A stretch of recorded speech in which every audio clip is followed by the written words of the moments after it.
Le MAC et la Galerie de l'UQAM vous invitent à découvrir This Situation de l'artiste Tino Segal.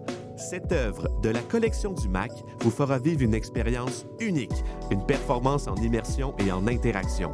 À tenter sans hésiter à partir du 14 février à la Galerie de l'UQAM. Entrée gratuite. Horaires et infos à macm.org. Le culte! Open mic.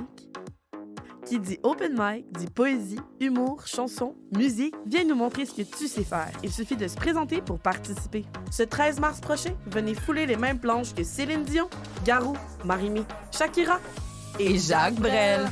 Suivez-nous sur Instagram pour plus d'informations. À commercial, le culte. T'as envie de brasser du deck et de lancer des sorts entre deux cours?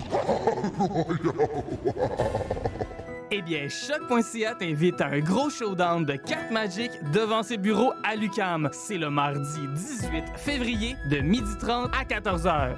Que tu sois un mage légendaire ou t'as juste envie de découvrir, viens jouer, échanger et t'amuser.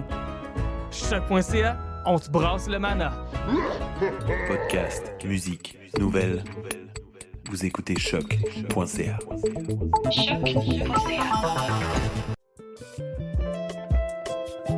L'Énergivore en direct.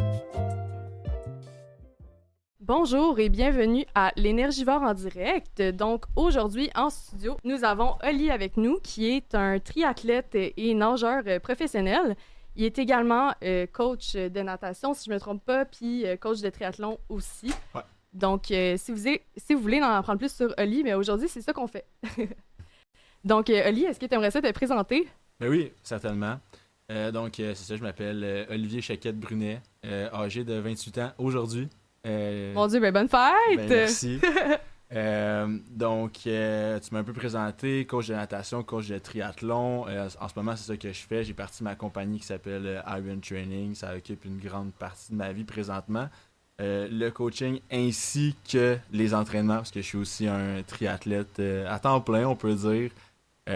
Sinon, pour parler un petit peu de mon parcours, j'ai fait beaucoup de natation toute ma vie.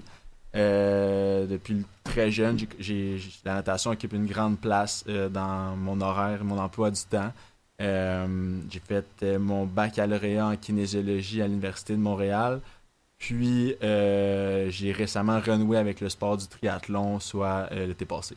OK, wow. Est-ce que tu as déjà pratiqué la kinésiologie? J'en pratique encore à ce jour. La kinésiologie, c'est quand même assez vaste comme domaine d'expertise. J'ai travaillé un peu en réadaptation avec des personnes. J'étais coach dans les gyms et préparateur physique. Fait qu'en ce moment, je suis plus comme de l'aspect préparateur physique du domaine de la kinésiologie. Mais j'ai déjà un peu touché à plusieurs choses dans ce domaine-là. Ouais. Ah, c'est vraiment cool. Ben écoute, ici au podcast, on a le terme l'énergivore en direct. C'est pour ça que ça s'appelle l'énergivore en direct. Puis le thème, c'est un athlète énergivore. Fait que dans le fond, je vais t'expliquer un peu c'est quoi un athlète énergivore. Puis c'est pour ça qu'on a appelé le podcast comme ça. Okay. Dans le fond, tu sais, quelque chose qui est énergivore, c'est quelque chose qui consomme beaucoup d'énergie. Puis moi-même, en faisant du sport, je me suis rendu compte qu'en étant un athlète, on dirait qu'on crave de dépenser de l'énergie. Ouais. C'est comme on veut en dépenser le plus possible. Puis c'est ça qui nous redonne l'énergie dans notre journée. Fait que dans le fond, un athlète énergivore, c'est ça. C'est un athlète qui consomme beaucoup d'énergie, puis en dépensant le plus d'énergie possible, ben c'est là qu'il va avoir son bonheur puis avoir le plus d'énergie qu'il a. Fait que je me demandais, est-ce que toi, tu te considères comme un athlète énergivore? Quand même assez. Je dirais, tu sais, au nombre d'heures d'entraînement que je vais avoir par journée, semaine. C'est combien d'heures d'entraînement par semaine? Ça varie quand même, tout dépendamment je suis rendu où dans ma préparation de sport, mais je dirais qu'en ce moment, je tourne aux alentours 12-13 heures d'entraînement par semaine. Ça va augmenter dans les prochaines semaines, prochains mois, pour aller chercher peut-être un genre de 20 heures d'entraînement par semaine d'ici la fin de ma préparation.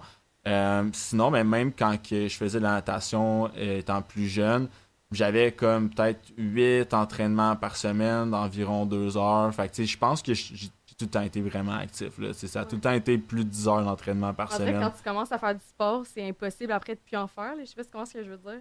Ouais. honnêtement, tu sais, les fois que j'ai été blessé dans ma vie ou tu sais, les espèces de off-season, c'était assez dur. C'est justement là que j'ai commencé à faire du triathlon. En fait, je nageais pour les carabins. OK. Puis la saison. Carabin, c'est l'UDM, hein? Ouais, exactement. Ouais, Ouais. Fait que la saison universitaire, la dernière compétition que moi j'avais accès parce que j'avais pas mes standards nationaux à ce moment-là, c'était au mois de février. Fait que là, au mois de février, j'avais mon championnat provincial. Dans le fond, on affrontait, c'était UL contre Sherbrooke, contre les UDM. Puis après le mois de mars, il y avait comme plus de compétition. Fait que là, les coachs ils nous disaient, ben, vous pouvez continuer de vous entraîner pour garder en forme pour la prochaine saison.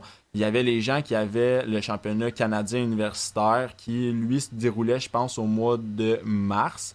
Fait que c'est sûr que je continuais de nager même après mon championnat universitaire provincial. Mais là, on arrivait à l'été, puis il y avait encore des entraînements qui étaient, mettons, très optionnels sur une base qui n'était pas si régulière que ça. C'est là que, ben, tu sais, moi, je suis vraiment quelqu'un qui aime ça compétitionner. J'aime ça m'entraîner, mais j'aime la compétition. Ouais, mais c'est motivant, hein, de la compétition. Ouais. C'est ça qui est dangereux avec faire du sport de compétition, c'est que ça devient un peu addictif parce que c'est la motivation que tu as. Fait qu'après, quand t'es dans la season, t'enlèves la compétition, là. Ouais. Fait qu'on dirait quasiment qu'il manque ce petit space-là ou la communauté qui l'entoure, là. Exact. Fait que c'est justement de là que je me suis dit, hey, pendant mon été, j'ai pas envie de pas pouvoir compétitionner. Fait que je me suis dit, écoute, j'ai déjà fait du cross-country au cégep. En ce moment, je nage pour les carabins. J'aime le vélo, j'aime la course, j'aime la natation. Je vais essayer le triathlon. Le triathlon, ça peut durer. C'est 3-4 mois par année seulement durant l'été, justement. On est au Québec, là. Exact. Donc c'est ça. Fait que quand je finissais ma saison de natation avec les carabins, je commençais ma préparation pour des triathlons durant l'été. Puis quand l'été finissait, je recommençais à nager avec les carabins. Fait que comme ça, je pouvais compétitionner à l'année longue. Puis j'étais content dans ça parce que je me gardais motivé à l'année longue à travers les objectifs de compétition. Fait que qui fait que tu es un athlète énergivore parce que t'es une personne justement qui va toujours trouver une source de compétition justement. Fait que c'est pour ça dans le fond que tu te considères comme un athlète énergivore. Ouais, exact. Puis tu sais, honnêtement, je me considère vraiment comme quelqu'un aussi d'énergique dans le sens, tu sais, j'ai jamais été le genre de personne qui avait plusieurs alarmes le matin. Là. Okay, moi, je nageais à 6h30 à l'Université de Montréal. J'habitais à Blainville. Il fallait que je prenne le train de 5h30. Je mettais mon alarme à 4h30, puis il y avait une seule alarme, puis c'était comme je me levais. Ok, fait que toi, c'est comme, t'as pas besoin de café, t'as pas besoin d'énergie supplémentaire. Ce qui te motive, dans le fond, ce qui te donne ton énergie, c'est ton sport. Ouais, exact. Ok, wow. Ouais, vraiment. Tu sais, je bois pas de café. Ok. Tu sais, il y a eu un temps où je m'entraînais au gym et que je prenais du pré-workout. J'ai arrêté ça parce que finalement, non, mais dans les pré-workouts, on peut-tu te le dire qu'il y en a vraiment beaucoup trop de la caféine, là? Ouais, puis le problème avec ça, c'est qu'à un moment donné, tu prends un pré-workout, après ça, la dose de caféine suffit plus pour ressentir le petit effet. Fait que là, tu t'augmentes, puis là, finalement, t'es rendu qu'à la fin, tu prends le pré-workout qui a le plus de caféine. Pour finalement te rendre compte que c'était pas si nécessaire que ça à la base. Hein. Non, mais tu sais, en fait, la caféine, quand c'est pas nécessaire que tu la prennes, ce que ça fait, c'est que ça va comme te donner un pic, puis après, ça va crasher automatiquement. Exact. Fait que c'est pas une énergie qui est soutenable à long terme non plus, là. Non. Fait que, puis c'est même prouvé, en plus, que quand tu te réveilles le matin, il faut que tu attendes 2 heures après ton réveil avant de prendre de la caféine, parce que l'énergie En fait, t'as comme une espèce d'hormone de sommeil dans ton corps. Ouais. Ça prend 2 heures avant que cette hormone-là sorte de ton corps. Fait que les gens qui prennent la caféine direct quand ils se réveillent le matin, tu vas voir, ils vont avoir un crash pendant la journée parce que l'hormone de sommeil, elle va juste revenir plus tard. Exact. Fait que c'est fou, là. Mais c'est bien que justement, ton sport, ça soit ta... source d'énergie. Ouais, vraiment. Ouais.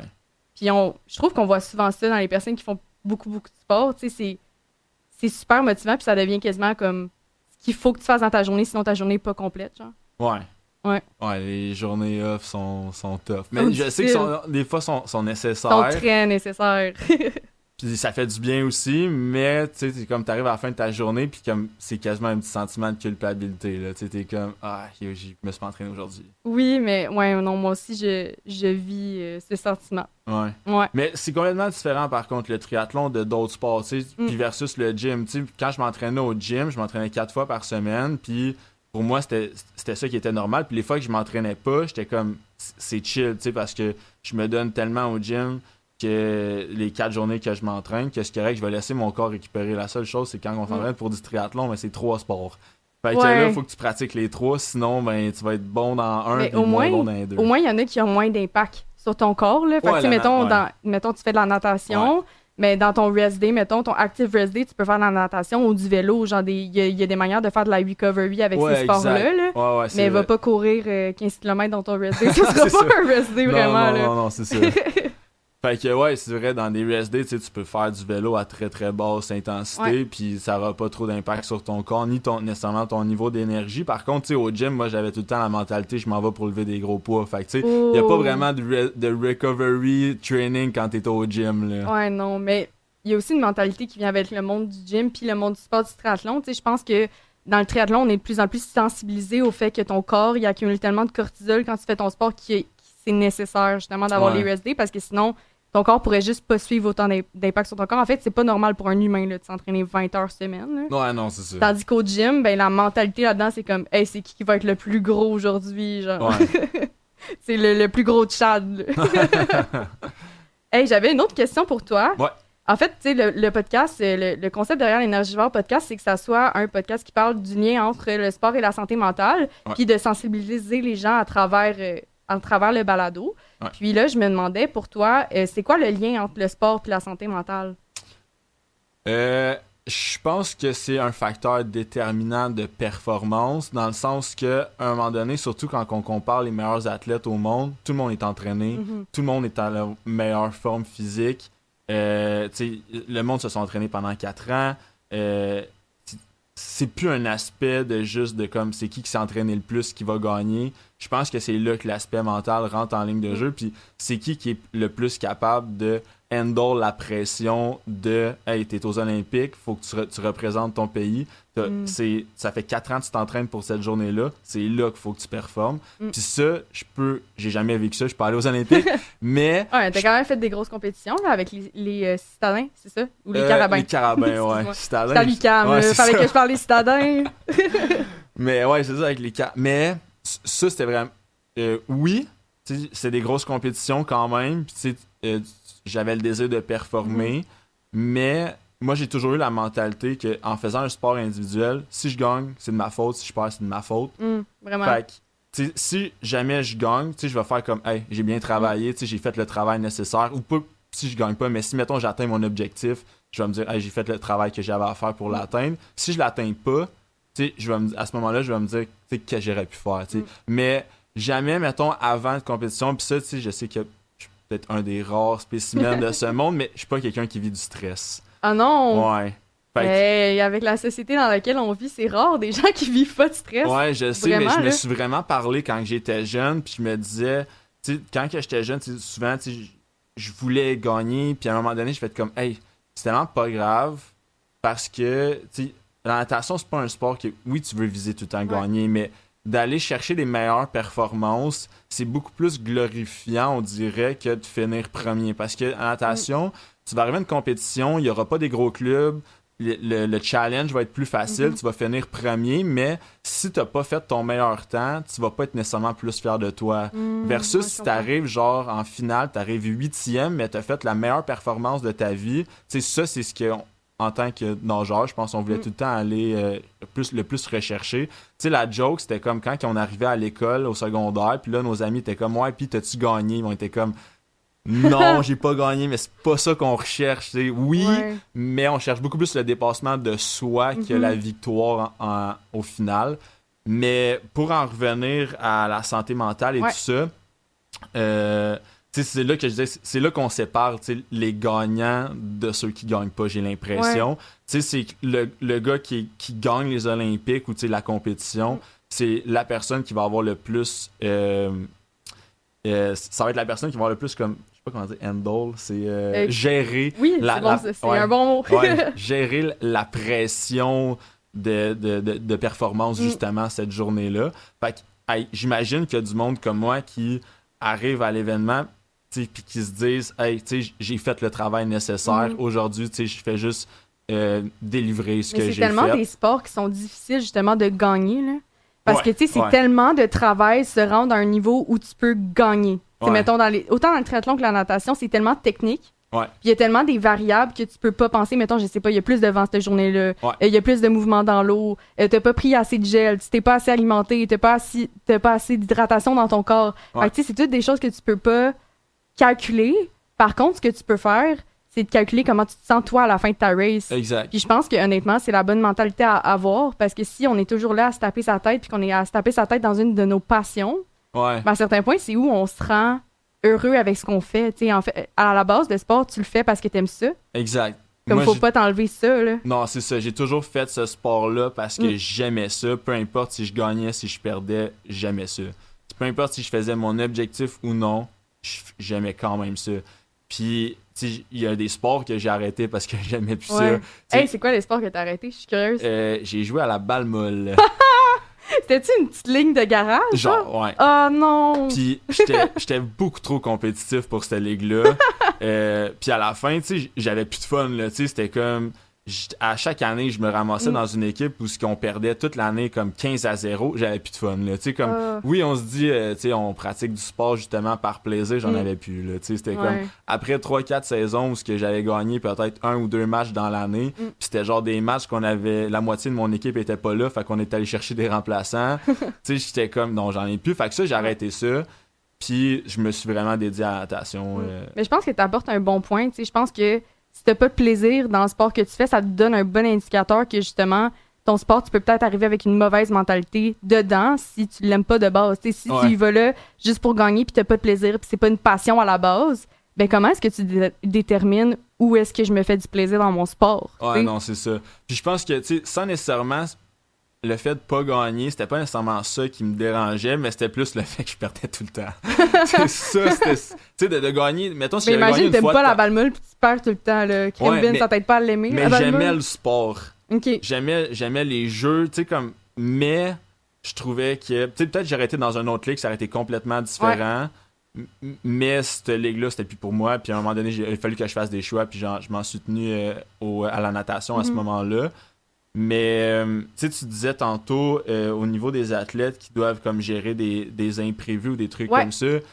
J'avais vu une vidéo récemment, c'est le coach d'une nageuse française qui s'appelait Camille, je sais pas comment prononcer son nom de famille, mais je pense que c'est Mouffa ou Moufat. On va chercher Camille. Ouais, Camille, mais cette nageuse-là, elle a essayé pendant 40 ans de prévoir les situations imprévues. Tu sais, tantôt tu disais il y a plus de vent ou quoi de même. Fait qu'en entraînement, elle s'arrangeait pour se nuire elle-même. Donc, elle faisait des... Exemple, elle partait 2 secondes en arrière de tout le monde quand son coach lui donnait le départ. Comme ça, tu sais, quand les Olympiques sont arrivés, tous les scénarios possibles qui pourraient y arriver, exemple, elle part en arrière de quelqu'un. En fait, aussi, elle partait trop vite dans ses entraînements. Fait que là, après ça, ben, c'est sûr que c'est tough de finir ta course quand tu as fait exprès de partir trop vite. Mais de fait de pratiquer ces scénarios-là qui peuvent arriver la journée de la compétition a fait en sorte que ben, la journée de la compétition, elle se sentait prête. Elle était comme, hey, peu importe qu'est-ce qui arrive, je sais que j'ai déjà tout pratiqué ces scénarios-là. Fait que je suis prête à les affronter, puis elle a gagné.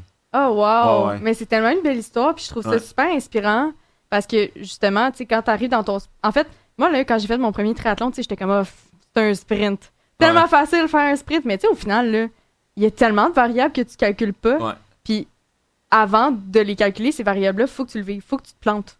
Ouais, non, c'est ça, Puis je trouve ça vraiment inspirant de voir que justement, elle avait fait comme, écoute, je vais me planter plein de fois. Comme ça, quand je vais y arriver, ben, je me le planterai moins fort. Exact, ouais. Hey, c'est tellement inspirant. Mais justement, tu sais, ça m'amène au sujet du podcast. Aujourd'hui, tu sais, on voulait parler de la force mentale à travers les sports d'endurance. Puis justement, elle, c'est un bel exemple, je trouve, de force mentale dans son sport à elle. Puis ça m'amène à parler un peu de c'est quoi les sports d'endurance. Tu sais, on s'entend, les sports d'endurance, c'est quand tu fais un sport qui est beaucoup demandant pour ton cardio, là, ton cœur, pendant une longue durée de temps. Puis justement, la nage, la course et le vélo, c'est 3 sports d'endurance qu'on fait dans le triathlon. T'sais, on mélange 3 sports de haute endurance. On les met là-dedans. Fait que c'est sûr que ça demande une grosse force mentale. Toi, tu penses quoi par rapport à ça? Ben c'est sûr que, tu sais, pour moi, le triathlon, oui, c'est un sport que, qui va nécessiter de la force mentale, dans le sens, s'il y a quelque chose de la journée de ton événement qui se passe mal, tu vas le subir longtemps. Tu sais, je veux dire, dans le sens, à la base, moi, j'étais un nageur de sprint. Je faisais le 50 mètres brasse. C'est une Oh, course ok, qui ouais. me prenait 29 secondes à faire. Puis, en 29 secondes, je faisais, s'il y a quelque chose qui se passe de pas correct dans ta course, tu t'en rends même pas compte. Mhm. Tu sais, mettons que c'était la journée de ma course, j'ai mal à l'estomac, je digère mal ce que j'ai mangé. Dans une course de 29 secondes, ça passe. Tu sais, t'as même pas le temps de te rendre compte que t'as eu mal au ventre pendant ta course, c'est fini. Ouais. Un triathlon qui dure entre 1 heure, 2 heures. Tu peux monter à 13 heures si ça tu fais peut un mon- Si tu Ironman. fais un Ironman, ça monte, là. Si t'as mal au ventre cette journée-là, pendant 13 heures de temps, là, c'est Tu le rough. sens. Ouais. Tu le sens. Fait que c'est ouais. là que la force mentale, elle doit être beaucoup plus présente que dans un sport, selon moi, de courte distance, parce que faut que tu gères ce que tu es en train de vivre sur une période qui est beaucoup plus longue. Ouais, vraiment. Mais là, tu sais, tu viens de parler que justement, t'as expérimenté les deux parce que Ouais. je pense que t'as fait un Ironman aussi. Ouais. Tu veux-tu me parler de la différence de la force mentale que t'avais justement dans tes situations où tu faisais. C'était quoi, t'avais dit? 50 mètres brasse. 50 mètres brasse. Ouais. D'accord, je viens d'apprendre un nouveau terme. Puis dans les situations où t'as fait ton Ironman, c'est quoi la différence entre la force mentale que t'avais dans les deux? Je pense que en termes de journée de compétition, puis en termes de quand j'exécute l'épreuve en soi, pour un 50 mètres, il n'y a pas tant de. Mhm. Tu sais, la force mentale n'est pas là. Même T'sais, pas pendant tes entraînements? Ça doit pendant être, les ça doit être entraînements, rough, oui. là, les entraînements. C'est ça. Mais les entraînements, on les retrouve dans les deux sphères. Tu sais, Ouais. Autant que je m'entraîne pour un Ironman, autant que je m'entraîne pour le 50 Ah ouais, mètres brasse. le même volume, là, genre un 20 heures d'entraînement pour un 50 mètres brasse. Honnêtement, rendu à ce stade-là, quand même. Ah ouais? Ouais, tu sais, on nageait à tous les soirs, environ 2 heures. Fait que, tu sais, fait que, mettons, du lundi au vendredi, plus 2 matins, plus le samedi matin. Fait que, tu sais, ça faisait quand même beaucoup d'entraînement. Environ Plus un on 15 avait... heures, là, facile. Ouais, plus on rajoutait un peu de muscu, on avait du yoga. Fait qu'il y avait quand même Mm. pas mal d'heures consacrées à l'entraînement. Fait que c'est sûr qu'au niveau de la force mentale, si on parle spécifiquement de l'entraînement, ben oui, c'est sûr qu'il y en a. Là, tu sais, Ouais. On en a des entraînements qu'on a fait dans des camps d'entraînement, c'était rough. Là. Il faut que tu sois, Oh, mon pendant Dieu, cet entraînement-là, ouais. faut que tu te parles. Là, tu sais. Mais si on parle juste de l'épreuve en soi, qui est exemple une course de 29 secondes, j'ai même pas le temps de penser pendant ma course. Tu sais. Je veux dire, si je fais une erreur pendant ma course, je le réalise après, mettons, quand mon coach m'a filmé ou quand mon coach me le mentionne. Mais tu sais, des fois, ça va arriver que l'erreur est flagrante. Exemple, je pars, on va dire 2 secondes, comme Camille pouvait faire, je pars 2 secondes après tout le monde, je le sais que j'ai parti en retard. Mais si, mettons, on va dire, j'ai raté ma sortie de l'eau, je vais m'en rendre compte, mais est-ce que j'ai même pas le temps de me dire comme, hey, la course est déjà terminée, là, tu sais. Ouais. Fait qu'au niveau de la force mentale, je te dirais, pour en faire un comparatif entre les deux, dans un sport où ça dure 30 secondes, où il n'y a pas du tout de stratégie, en fait, tu sais, c'est comme, tu y vas all out, là, tu sais, tu y vas à une vitesse, puis tu finis, puis t'as même pas eu le temps quasiment d'avoir mal. Ok, mais mon Dieu, tu devais être rapide hein, pour être qualifié pour ça. C'était avec les carabins que tu faisais ça? Ouais. Tu fais combien du 100 mètres? Au crawl, Ouais. mon meilleur temps à vie, c'est 55 secondes. Oh mon Dieu! Hey, c'est impressionnant pour vrai. Puis honnêtement, tu sais, comme, c'était pas ma nage, là, le 100 mètres crawl. Là. Moi, c'était vraiment plus le 50 mètres brasse. Tu sais, il y avait du monde qui était quand même pas mal plus vite que moi qui nageait dans mon équipe, genre du 49. Je sais pas s'il y a quelqu'un qui était à 48. Aïe, aïe. Je pense qu'il y en avait une couple qui était à 49. Mais ouais, tu sais. C'est moi avec mon petit 2 minutes du 100 mètres, j'impressionne personne. Faut pas se là. comparer aux autres. Faut se comparer à soi-même. Ah oui, oui. D'ailleurs, ça pratique justement le lien entre la santé mentale dans le sport. Exact. Si on fait du sport individuel puis qu'on se concentre sur qu'est-ce que nous on peut faire puis c'est quoi qu'on contrôle dans le sport, ben c'est là que ça va aller mieux. Ouais. J'aime bien. Écoute, je vais te donner une petite capsule info par rapport à la force mentale, parce que depuis tantôt, on en parle, mais il y a peut-être des auditeurs qui savent pas nécessairement c'est quoi de la force mentale. Fait que la force mentale, c'est l'outil vraiment précieux pour un athlète parce que c'est ce qui lui permet d'être capable de passer à travers toutes les embûches qu'il va avoir dans son sport. Fait que la force mentale, c'est ce qui définit à quel point est-ce que tu es capable de passer à travers tes embûches puis de te relever. Fait que, mettons, je sais pas, moi, j'ai fait mon premier triathlon avec 2 périostits ses 2 jambes. Puis j'étais comme... Tu y vas, t'es capable, ça fait depuis janvier que tu t'entraînes pour ça. Fait que je me considère comme une personne avec beaucoup, beaucoup de force mentale. Puis c'est même prouvé, en fait, j'ai fait des petites recherches, là, puis j'ai lu des études, puis ça disait que 40 à 60% de ton entraînement, c'est à cause de la force mentale. Genre, si t'as pas de force mentale, quand tu vas arriver à ta race, ben il y a 40 à 60% de la performance que tu pourrais atteindre qui est perdue. Ouais. Fait que c'est vraiment, vraiment je trouve que c'est vraiment impressionnant comme donnée, justement, de se dire comme, OK, il y a peut-être genre jusqu'à 60% de ma performance que je peux aller chercher. Genre. Ouais. C'est beaucoup, là. Ouais. C'est plus que la moitié. Non, c'est sûr, là. Puis, tu sais, c'est là qu'on voit, exemple, du monde, ils sont pas tant entraînés. Tu sais, ça arrive, là, j'ai des gens en tête, là, mais tu sais, ils s'entraînent, mais tu sais, ils suivent pas de plan, ils font. Puis, ils arrivent la journée de la compétition, puis ils sortent un temps, puis t'es comme, mais oh, voyons donc, tu sais, que t'as réussi ça, puis la personne est comme, ouais, mais tu sais, quand que je compétitionne pour vrai, puis tu sais, c'est. Fait que là, si tu te dis, mais cette personne-là, sa force mentale, tu sais, son désir d'accomplir son objectif doit être tellement immense, sachant que son entraînement était comme vraiment négligé durant toute l'année. Mais c'est dur à être constant dans son entraînement tout le long. Ouais. C'est extrêmement difficile. Il y a des matins là, que je me lève, je suis comme, hey, moi, aller nager dans une piscine quand il fait moins 20 dehors, là, tu peux-tu comme me laisser tranquille? Mais faut le faire. Ouais. Il faut passer à travers, puis c'est justement la force mentale. Pourquoi c'est 40 à 60% qui détermine ta performance? Ben, si je me lève puis je me dis ça me tente pas puis j'y vais pas, j'ai tout perdu l'entraînement que je pourrais faire puis à quel point genre, je pourrais me pratiquer à être un meilleur athlète. C'est sûr. Ouais. C'est ça. Toi, tu penses, comment tu décrirais la force mentale, mettons, dans tes expériences de sport? Comment est-ce que tu décrirais ta force mentale? Je pense que honnêtement, si j'ai. Puis, tu sais, moi, dans les 3 sports du triathlon, tu sais, je suis définitivement un meilleur nageur qu'un meilleur coureur, qu'un meilleur cycliste. Mais si j'avais à dire, mettons, ma force, c'est pas la nage, c'est pas le vélo, c'est pas la course, c'est ma force mentale. OK. Dans le sens que, tu sais, pour moi, me lever à. Tu sais, l'an passé, je le faisais, me lever à 6 heures 3 fois par semaine pour aller nager. Puis je l'ai fait pratiquement toute ma vie. Puis tu sais, comme tantôt, je disais que je suis le genre de personne qui a pas plusieurs alarmes. Ouais. Je me réveille avant mon alarme, là. Tu sais, Oh mon Dieu! problématique. Fait que ton corps là. est comme, yo, va faire du sport, Ouais, va non, c'est bouger, ça, là. ouais. Mon corps me parle, puis c'est comme... Tu sais, si, mettons, je mettais mon alarme à 4h30, je me réveillais à genre 4h20, puis j'étais comme... Alright, bon, OK, mais tes journées, ils doivent être longues. Tu te réveilles à 4h du matin, Non. puis tu finis ta journée à quelle heure, là? Puis maintenant. Maintenant, j'ai la liberté de pouvoir décider quand est-ce que je m'entraîne. Tandis que dans le passé, tu sais, je faisais partie de club de natation, club de course. Fait que tu sais, là, c'était comme l'horaire était imposé. Fait qu'il fallait que j'aille quand on me disait qu'il fallait que je nage. Si je voulais avoir accès au service de coaching de mon coach, là, parce que tu sais, rendu à l'université, les coachs sont comme, tu peux nager quand tu veux, mais si tu veux qu'on te regarde, puis qu'on te corrige, puis qu'on te motive pendant l'entraînement, c'est ces heures-là que nous autres on travaille. Fait que ça, puis ils font ça pour aussi vous aider à être présent, là. Tu veux pas de moins en moins de motivation intrinsèque. De plus en plus, tu as besoin de motivation extrinsèque. Je te l'explique, c'est quoi l'intrinsèque? C'est vraiment la motivation que tu bâtis par toi-même. Ouais. Puis extrinsèque, c'est la motivation externe. Fait que, tu sais, mettons, si j'ai un coach qui me dit genre, hey, let's go, vas-y, là, t'es capable, vas-y.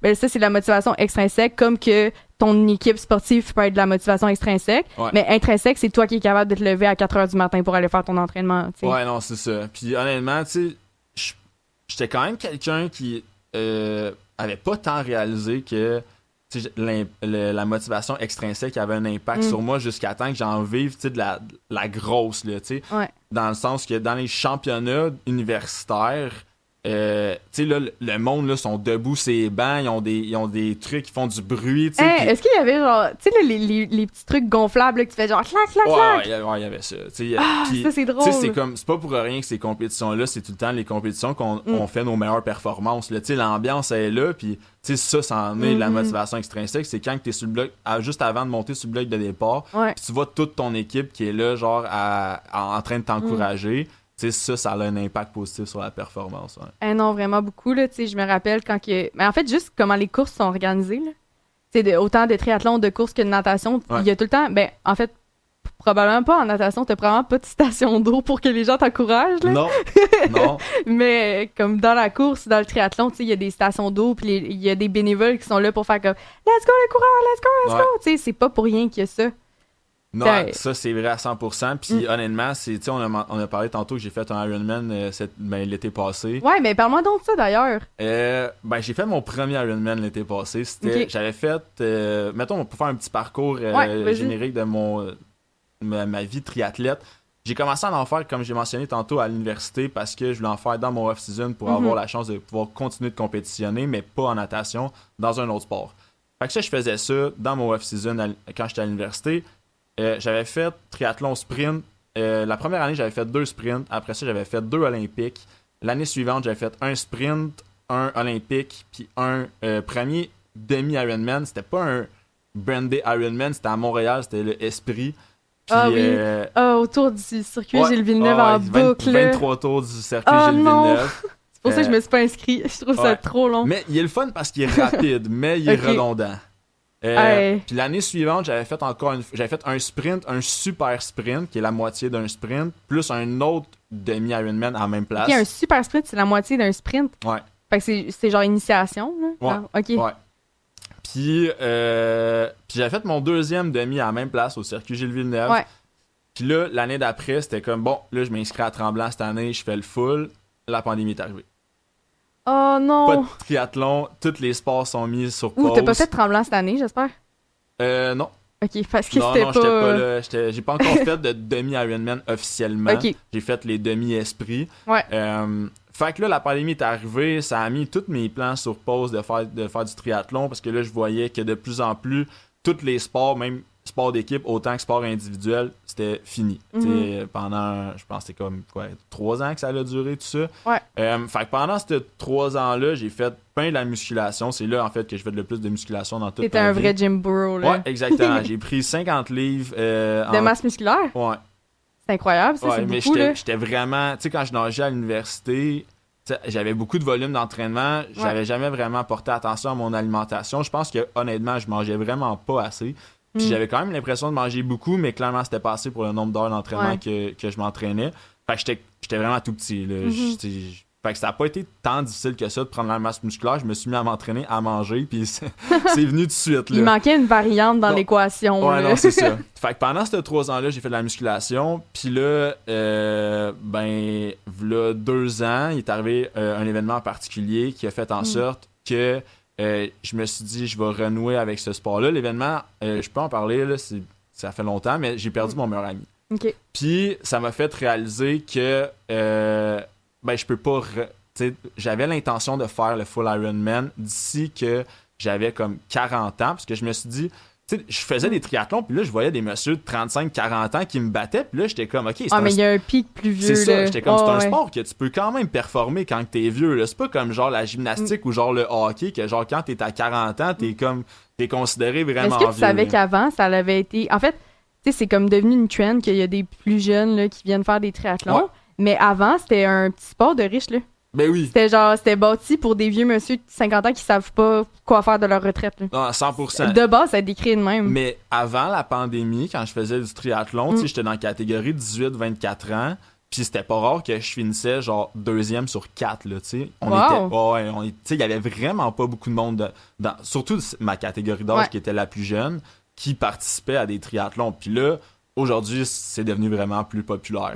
Fait il est arrivé l'accident. Je me suis dit, écoute, je prévoyais faire un premier Ironman avant mes 40 ans. Puis là, je me suis dit, puis là, c'était vraiment sad, là, mais j'étais comme, je serais peut-être même plus là à 40 ans. On le sait pas, qu'est-ce que la vie nous réserve. Fait que j'étais comme, tu sais, puis est-ce que je veux, exemple, me retrouver sur mon lit de mort en n'ayant pas fait ça qui était mon rêve d'accomplir? Je me suis dit non. L'événement est arrivé, puis ça a pris 1 mois. Je me suis inscrit au Ironman du Lac-Placide. Puis j'en suis venu à le faire. L'été passé, ça a été la course la plus dure de toute ma vie, évidemment. Ah, c'est clair. Ton premier, là. Ouais. Puis honnêtement, je pense que, tu sais, le monde me demandait comme 1 semaine avant l'événement, comment tu te sens, tu te sens-tu prêt? J'étais comme, hey man, j'espère que je me sens prêt, c'est dans 1 semaine, là, tu sais. S'il fallait que je compte sur la dernière semaine pour me sentir prêt, ça serait assez terrifiant, là. Non, vraiment, mais tu t'es entraîné combien de temps pour ton Ironman? 1 an. 1 an, ok. 11 mois. Ouais, mais c'est proche d'1 an. Ouais, non, c'est ça. Mais, fait que ça a été la course la plus dure. Physiquement, oui. Beaucoup plus mentalement. Ouais, non, vraiment. Parce que j'avais un objectif de 11 heures.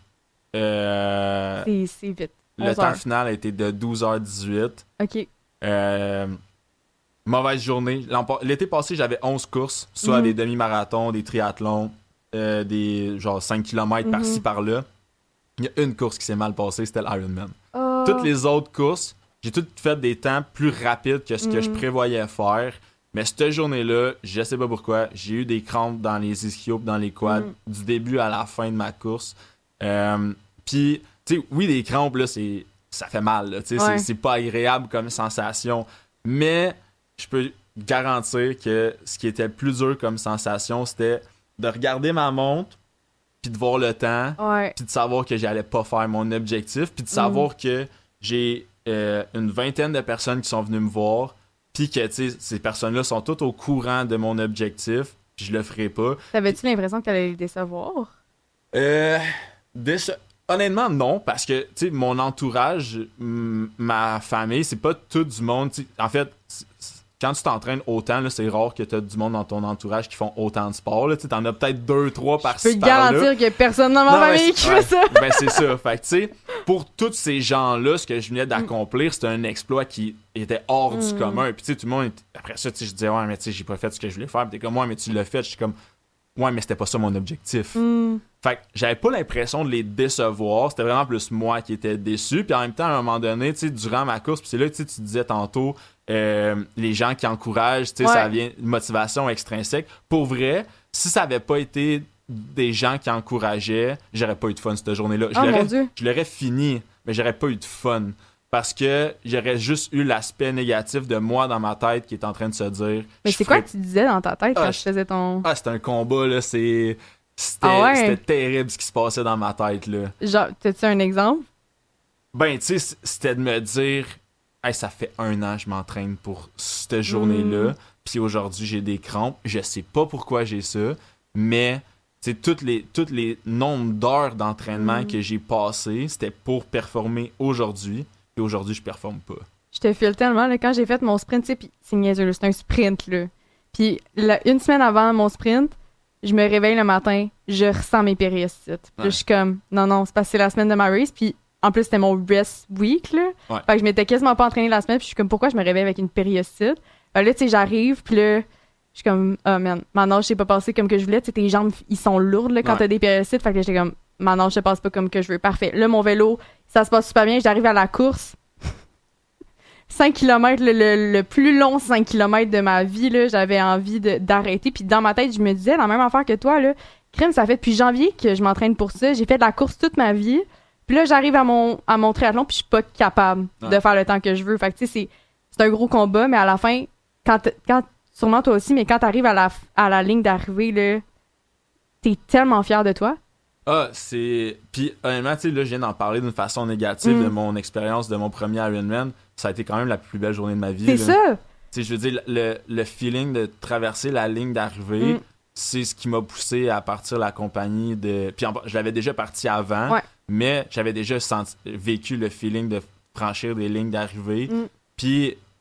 une des grosses raisons pourquoi j'ai parti à Iron Training, c'est justement si je suis capable de faire vivre ce sentiment-là à d'autres gens, ma mission sur Terre va être accomplie. Là, j'ai tellement eu de plaisir à franchir cette ligne-là, puis c'est comme l'émotion que, oui, la journée s'est pas passée comme prévu, mais si je regarde en arrière, est-ce que j'étais fier de cette journée-là? Non. Est-ce que j'étais fier de toute ma préparation? Oui.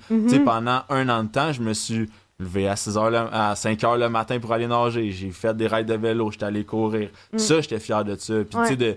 Puis, à un moment donné, c'est comme pas juste, mettons, mon cheminement à moi, mais l'impact que j'ai pu avoir sur d'autres personnes aussi. Je sais que puis moi, je poste tous mes entraînements Strava sur Instagram. Mais je sais que le fait qu'il y a des gens qui ont commencé à s'entraîner en voyant ça, puis il y a du monde qui me l'ont dit. Non, vraiment. Fait que d'avoir cet impact positif-là sur la vie d'autres gens, c'était quelque chose qu'au départ, j'avais jamais pensé que ça aurait pu arriver. Parce que j'étais comme, moi, je fais ça pour moi, je fais ça pour performer. Fait que je faisais pas ça pour les autres. Mais de savoir qu'il y a d'autres gens qui ont commencé à être plus actifs à force de me voir faire du sport, tabarouette, j'étais encore plus hot, là. Tu sais, même moi, là, j'ai pas ma compagnie d'entraînement ou whatever, mais ce qui m'a motivé à faire le podcast, c'est que des gens autour de moi me disaient genre, mon Dieu que je suis fière de toi, Maud. Genre, je suis tellement fière de toi que comme tu fais autant de sport, puis tu m'impressionnes. J'étais comme, ben, je t'impressionne. C'est un gros mot, impressionner. Tu penses pas que t'impressionnes les gens quand tu fais ça, puis tu penses pas que t'es acteur de changement, mais au final, le fait que toi, tu te lèves à 6 heures du matin, puis t'es capable de le faire, les autres personnes dans leur tête, tu te disent, crime, moi aussi. Moi aussi, je serais capable de le faire. Puis on pense pas que c'est impressionnant quand on le fait parce que pour nous, c'est un plaisir, là, c'est le fun. Ouais. Mais les gens autour de nous, c'est pas commun là, ce qu'on fait. C'est un là. plaisir, mais c'est aussi qu'à un moment donné, on est juste embarqué dans la routine, puis c'est comme pour nous, c'est rendu naturel de se lever à telle heure puis d'aller s'entraîner tant d'heures par semaine, tandis que c'est pas normal, là. Tantôt, tu l'as dit, c'est pas normal de s'entraîner 20 heures par semaine, vraiment pas, non. là. Ah non, c'est pas normal, puis justement, genre, ça l'impressionne les gens, mais pour nous, c'est juste... Si je fais pas ça dans ma journée, je m'emmerde. Ouais. Genre, tu sais, essaye de combler 20 heures dans ta semaine si tu t'entraînes pas. Ouais, non, c'est ça. Tu vas perdre du temps quelque part, là. Tu vas scroll down sur TikTok pendant une bonne partie de ta journée, sinon. Là. Non, c'est ça. Crime, faut avoir d'autres passions, là, mais c'est... Quand tu rentres dans le monde du sport, c'est difficile d'en avoir d'autres. Ouais. Parce que c'est tellement prenant en temps puis en énergie, là. Ouais. Mais on a parlé tantôt... en fait, ça va être le dernier sujet qu'on va aborder probablement parce qu'il nous reste juste 10 minutes au podcast. Ça a tellement passé vite. Alright. Je comprends pas, mais en tout cas, bref. Tu sais, on a parlé tantôt de, justement, discipline, résilience, force mentale. Ouais. Mais j'aimerais ça qu'on tisse un lien entre les trois. Tu sais, est-ce que tu vois une différence, toi, entre la discipline ou la force mentale? Je pense que ça prend une bonne force mentale pour être discipliné. 100%. Mais je pense que quelqu'un de discipliné aura pas nécessairement une bonne force mentale. Dans le Je viens sens... de dire la définition que je voulais dire. Ouais. Continue dans ta lancée. Ok, c'est bon. Mais, tu sais, dans le fond, quelqu'un qui a une bonne force mentale, ça va être quelqu'un, pour moi, que, tu sais, exemple, on a parlé tantôt d'imprévu, quelqu'un qui va arriver la journée de la compétition, il mouille à Sio pour son triathlon.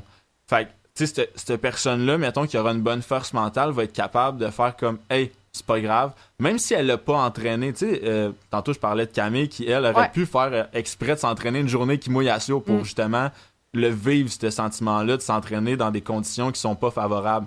Fait qu'une personne qui aura une bonne force mentale, pour moi, c'est quelqu'un, justement, il va arriver une journée de triathlon, il mouille à Sio, va faire comme, hey, c'est pas grave. Même si elle l'a pas pratiqué, elle va faire comme, moi, j'ai fait le travail que j'avais à faire avant, puis aujourd'hui, peu importe la météo, tu sais, je vais donner ce que je suis capable de faire. Tandis que pour moi, quelqu'un de discipliné, ça va être quelqu'un qui, oui, va avoir fait les entraînements qu'il avait à faire durant l'année, mais pourrait arriver la journée de l'événement, puis se rendre compte qu'il mouille, puis, tu sais, soit pas capable de gérer la situation en soi. Fait que, de là, la petite nuance que je pense qu'il y a entre la force mentale puis la discipline. Ouais, 100%, mais tu sais, comme tu l'as dit tantôt, il n'y a pas de discipline sans force mentale. Exact. Ta discipline, t'as même beau te lever à 6 h du matin, mais le jour de ta race, il arrive de quoi, puis tu te mets en petite boule à terre. C'est ça, exact. Comme t'as pas de force mentale partout, là. Non. Fait que, tu sais, tu l'as vraiment bien exprimé. Puis, mettons, tantôt, tu parlais de justement le décès de ton ami et tout, puis tu as quand même été capable de faire le meilleur de cette situation-là. Est-ce que tu penses que pour toi, ce serait comme ta manière de dire que tu es une personne résiliente? Ouais, je pense que pour vrai, cet événement-là, c'est l'événement que j'ai vécu qui m'a mis le plus à l'épreuve. Avant ça, je te dirais, j'étais quelqu'un qui avait bien de la misère à gérer les ruptures amoureuses.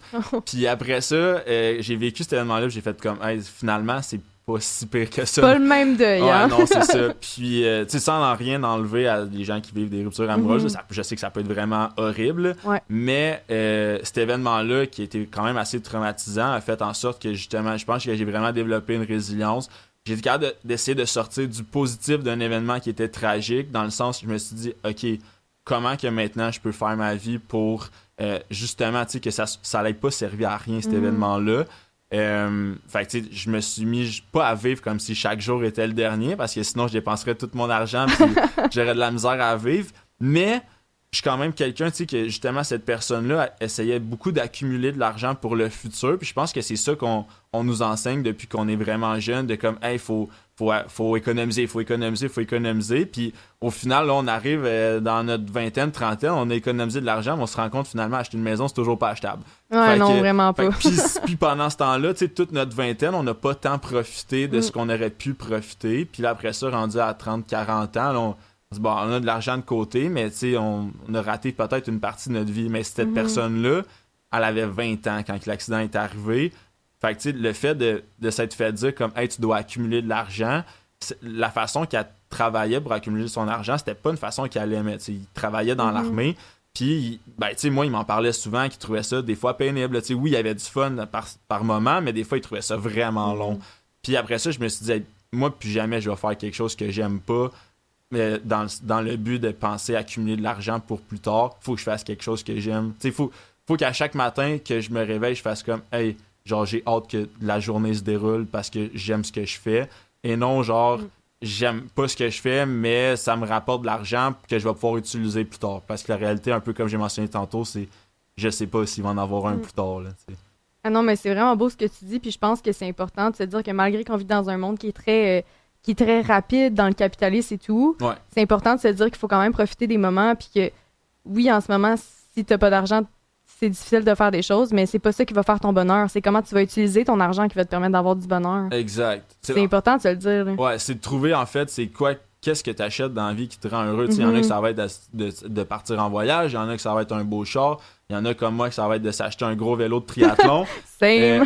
Mais, tu sais, c'est juste de trouver, en fait, quelle dépense qui fait en sorte qui nous rend heureux. Puis après ça, ben, on a trouvé comment qu'on fait, quelle source qui va nous rendre heureux, dans quoi qu'on va placer notre argent plus tard. Là, il y en a pour qui d'avoir une maison, c'est vraiment pas ça une source de bonheur, puis c'est bien correct. Ben oui. Fait que ouais, pour en revenir un peu à la résilience, je pense que quand ça c'est arrivé, c'est sûr qu'au début ça a été vraiment rough, mais à un moment donné, je me suis dit, hey, il faut que je réussisse à trouver du positif de cet événement-là, sinon ça va rester négatif. Ouais. Puis c'est justement une autre raison pourquoi j'ai parti la compagnie Iron Training, parce qu'avant je travaillais dans des gyms, puis je travaillais pour une personne en particulier. Okay. Puis cette personne-là, elle m'appelait souvent, puis elle me disait, hey man, on se lance en business ensemble, tu sais, moi je vais gérer la business, toi tu vas être le coach, puis on construit un gym, puis tu sais, il y avait tout le temps plein d'idées, on se part une marque de vêtements, des pump covers, puis tu sais, à un moment donné, j'étais comme, hey man, je suis tellement pas entrepreneur dans la vie, tu sais, moi j'ai fait mes études en kinésiologie, j'étais un coach, là, tu sais, moi ce que je sais faire, c'est de coacher. Puis il y avait lui qui me poussait, puis il était comme, non, mais tout ça, je vais m'en occuper, puis j'étais tout le temps réticent, puis quand que c'est arrivé, finalement, j'ai fait comme, hey, tu sais quoi, je l'essaye. Puis en même temps, tu sais, je veux dire, la situation financière que j'avais quand que je travaillais dans des gyms, c'était vraiment pas fameux. Fait que ça me permettait pas de m'acheter des beaux vélos de triathlon.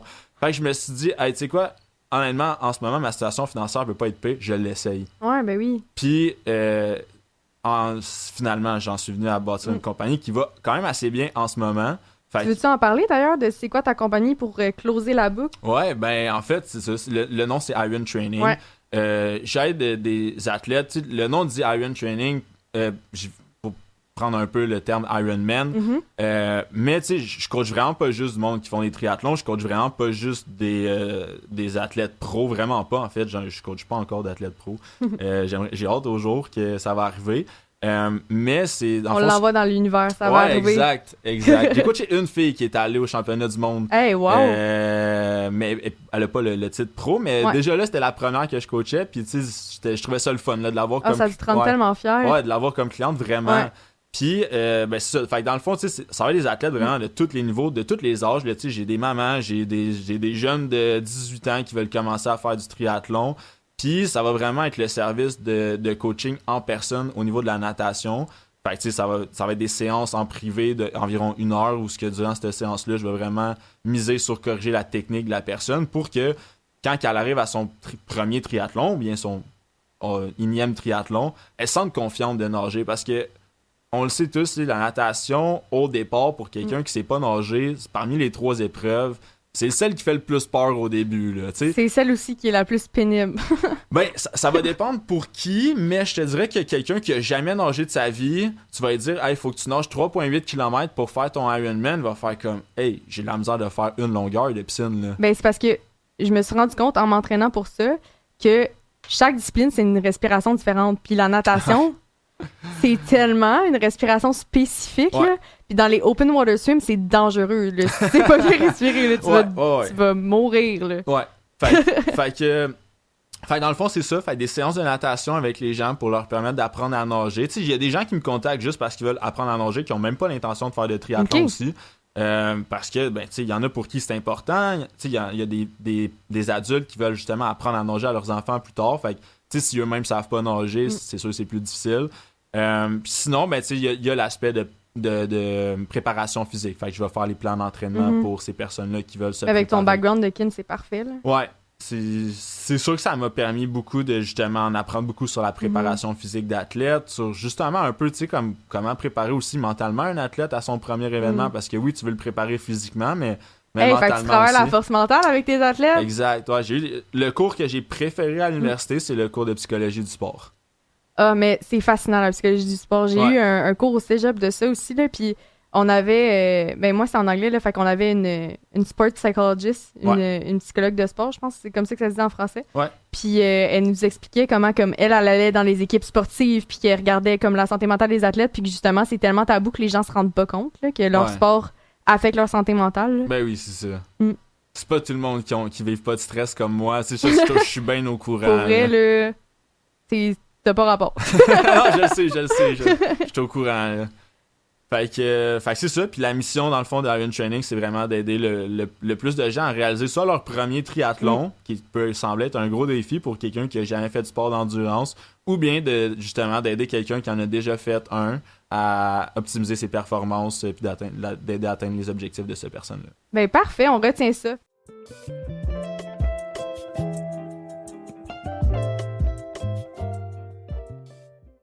C'est déjà la fin de l'épisode. J'espère que vous avez apprécié le premier épisode de l'Énergivore en direct sur la force mentale derrière le sport d'endurance. On se revoit le 8 mars avec Coach Vince pour le deuxième épisode du podcast sur la discipline derrière le bodybuilding. C'était l'Énergivore en direct.